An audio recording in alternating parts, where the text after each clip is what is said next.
Dapat nagsabi yung kanina na, ay boss, bawal pala dyan boss. Hindi mo na, hindi mo na kami mag-ano. Di, dapat sumirit na ako doon. Naghanap na ako sa ibang vulcanizing mas malayo dito. Hindi naman ito mga boss, truck driver na magpapavulcanize lang, ginilid pa yung truck para magpavulcanize, hinuli ng mga enforcers sa may Paranaque. Ito, panoorin nyo ito mga boss. Oo nga, kahit na ay 1,000 din yun. Eh, hindi ko naman kasalanan. Pumunta ako, dapat sinabi nito na ay bawal boss dito. Di, sumirit na ako, hindi pa natanggal yung gulong. Oh. Di ba? Hindi ko naman ano yan eh. Hindi, tabigyan mo. Kaya mo siya magbigay sa atin. Basta 5 minutes. Eh, malay ko bang bawal dito eh. Ngayon lang ako naka-vulcanization dito. Sir, failure to surrender driver license. Pero makasalanan yan eh.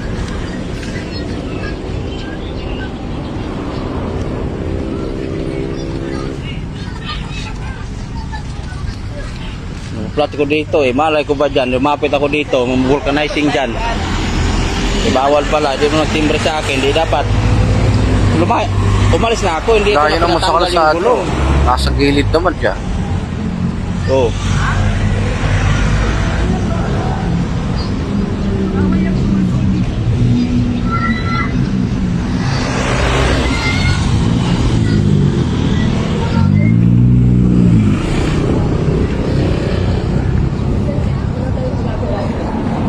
Eh, may lisensya naman yata yan, di siya.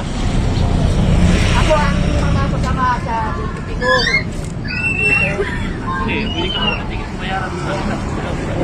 Magbayad ba mga yan? Hindi ko naman kilala yan. Oo. Ha? Kung mabayad ngayon, magkano bayad ng vulcanize nyo? Yung ko, di ko alam. Ito rin magbayad.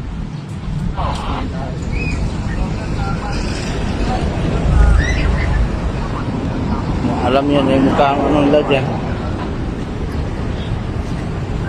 Oh, vulcanization ako dito. Tama lang konsiderasyon. Dumating yung mga enforcer sa Paranaque. Nag-vulcanize ka lang, flat yung gulong mo. Titikitan ka pa.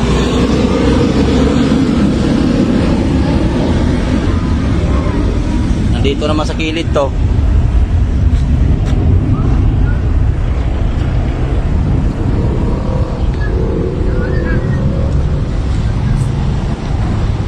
Saglit naman sana gawin yan eh. Saglit naman sana gawin yan. Nawawarning ka na kasi sila dito. Ah. Yan, hindi naman first time ito eh. Pag-ilan na talaga.